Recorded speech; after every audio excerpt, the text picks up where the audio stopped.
Elle a appris que le périmètre de sécurité avait été retiré.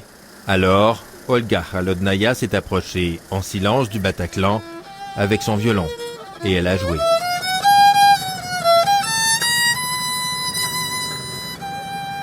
Jouer pour ceux qui étaient à l'intérieur. Il faut continuer de faire de la musique, dit-elle, car la musique est un langage qui unit les gens. Devant la salle de spectacle, les fleurs, les bougies et les messages continuent de s'accumuler. À peine de retour en France, Élodie est venue s'y recueillir. Caporal-chef dans l'armée française, elle revient tout juste d'une mission antiterroriste au Tchad et au Niger. C'est différent quand on va à l'extérieur. Quand c'est son propre pays qui se fait attaquer, on ne ressent pas de la même façon. On va se battre. On ne peut pas se laisser abattre par ce qui vient de se passer.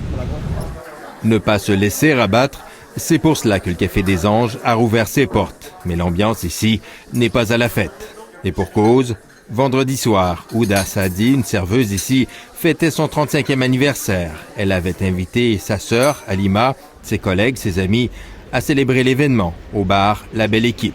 11 d'entre eux sont morts sur cette terrasse, fauchés par des rafales de Kalachnikov.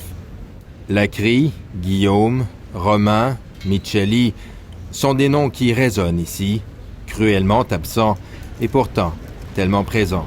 On buvait un verre juste avant que ça se passe, on buvait un verre ensemble et elle est partie en me faisant le clin d'œil. Donc je me souviens de ça.